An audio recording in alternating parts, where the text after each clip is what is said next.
हाय, आज हम बात करेंगे कि आप सीयूटी रजिस्ट्रेशन फॉर्म कब तक और कैसे फिल कर सकते हैं और आपको कौन से सब्जेक्ट्स के लिए कितना पे करना है, ये मैं स्टेप बाय स्टेप आपको बताने का कोशिश करूँगा। अब बिना देरी के हम चलते हैं सबसे पहले सीयूटी के ऑफिशियल वेबसाइट पर। CUET, यहाँ मैं सेकंड वेबसाइट पर क्लिक करूँगा, नेशनल ट्रेनिंग एजेंसी पे। सबसे टॉप पे मेरे को रजिस्ट्रेशन और लॉगिन का ऑप्शन मिल जाता है। यहाँ पे मेरे को दो ऑप्शंस मिलते हैं। एक, अगर किसी स्टूडेंट ने ऑलरेडी रजिस्टर कर रखा है तो वो लॉगिन कर सकता है अपना एप्लीकेशन नंबर डाल के, और नहीं, अगर आप न्यू है तो आप न्यू कैंडिडेट रजिस्टर हेयर पे क्लिक कर सकते हैं। यहाँ आपको पूरी इन्फॉर्मेशन मिल जाएगी कि आपको कितना और कैसे कैसे आपको फॉर्म फिल करना है, कितना पे करना है। अब सबसे पहले यहाँ पे आपको मिलता है आपके सब्जेक्ट्स का प्राइस। फर्स्ट 3 सब्जेक्ट्स के लिए जनरल कैटेगरी वालों को 1000, OBC NCL EWS वालों को 900, SC ST PWD third gender वालों को 800, सेंटर्स आउटसाइड इंडिया यानी कि जो सेंटर्स इंडिया से बाहर के उनको 4500 रुपीज़ पे करना होगा।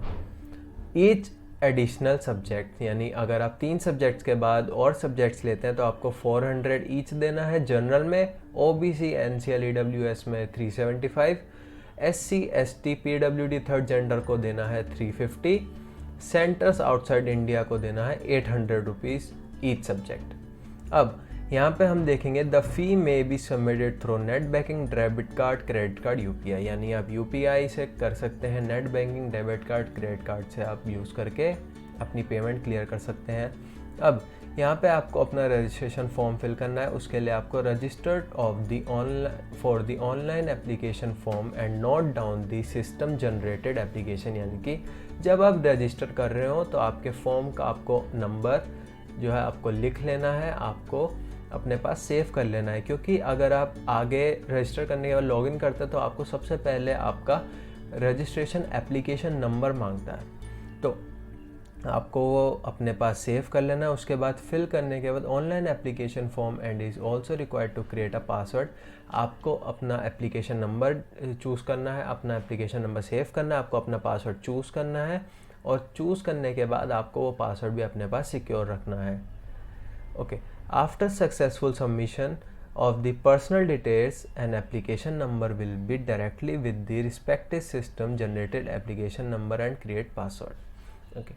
Step 2, the candidate can log in with the system generated application number and pre-created password for completing the application form, including application filling for filling up of personal details, applying for the subjects, providing the details of education qualification and uploading the photographs and documents. अब यहाँ पे ये बता रहे हैं कि आपको photographs और आपकी जो सिग्नेचर, आपके जो सर्टिफिकेट्स हैं वो सब आपको कितने साइज़ का सेव करना है, अपलोड करना है। आपको अपनी जो फ़ोटोग्राफ है वो ब्लैक एंड वाइट या तो कलर में अपलोड करनी है, लेकिन वो क्लियर कंट्रास्ट का मतलब आपकी शक्ल अच्छे से दिखनी चाहिए, आपको क्लियर दिखनी चाहिए। दूसरा, सिग्नेचर स्कैंड होना चाहिए। सिग्नेचर की फ़ोटोकॉपी जो आप सिग्नेचर करेंगे, किसी ब्लैंक पेपर पे आप सिग्नेचर करेंगे, उसको स्कैन करना है, उसको फिर अपलोड करना है। दूसरा, आपको फ़ोटो भी अपलोड करनी है। फ़ोटो का साइज़ क्या होना चाहिए? 10 KB से 200 KB के बीच में होना चाहिए। अब चौथा है सिग्नेचर कैसे होने चाहिए। सिग्नेचर स्कैन करने के बाद आपको 4 KB से 30 KB के बीच में ही अपलोड करना है। Fifth, size of the scan copy of the certificate should be between 50 KB to 300 KB। आपका जो सर्टिफिकेट होगा वो 350 KB से 300 KB के बीच में होना चाहिए, वरना फिर वो अपलोड नहीं हो पाएगा। ओके, नोट, कैंडिडेट को नोट में ये लिखा है कि आपको कैंडिडेट को खुद का अपना जो सिग्नेचर है, फ़ोटो है, वो सिर्फ उन्हीं का ही होना चाहिए, ना कि किसी और का होना चाहिए। और इसके अंदर ये भी लिखा है, it is found at any time in the future that candidate has upload the photograph signature someone else. अगर आप अभी अपलोड कर देते हैं तो आपको बाद में कॉन्सिक्वेंसेज हो सकते हैं, यानी आपको बाद में दिक्कत हो सकती है, आपके एग्ज़ाम देने के बाद, कॉलेज के बाद, या कहीं भी आपको दिक्कत हो सकती है। वो आपको पता चल जाएगा कि किसने फॉर्म भरा है और किसने एग्ज़ाम दिया है।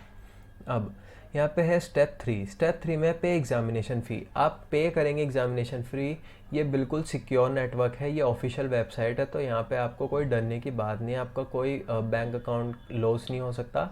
आप यहाँ पे सिक्योरली अपना यूपीआई या क्रेडिट कार्ड, डेबिट कार्ड जो भी आपको अवेलेबल है आप उससे पे कर सकते हैं। These step can be done together or separately also during online or filling।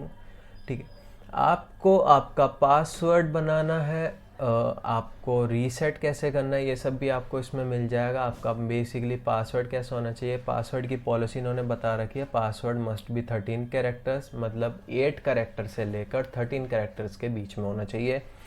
Password must be at least 1 upper case. Upper case का मतलब होता है अल्फ़ाबेट में जब आप बड़ा ए बोलते हैं, लाइक कैपिटल ए, वो होना चाहिए। मिनिमम एक अपर केस, एक लोअर केस और 1 न्यूमेरिक वैल्यू और 1 स्पेशल कैरेक्टर। स्पेशल कैरेक्टर में आते हैं, जैसा आपको यहाँ पे एग्जांपल के तौर पे इन्होंने बताया कि ये हैशटैग्स, $, एज, परसेंटेज, ऐसे जो साइन होते हैं इनको स्पेशल कैरेक्टर्स इन्होंने बोला है। तो ये आपको होना चाहिए, यानी कि आपका पासवर्ड बहुत स्ट्रॉन्ग होना चाहिए जिससे कि कोई और लॉगिन ना कर सके। ओके, तो इस वीडियो में इतना ही था।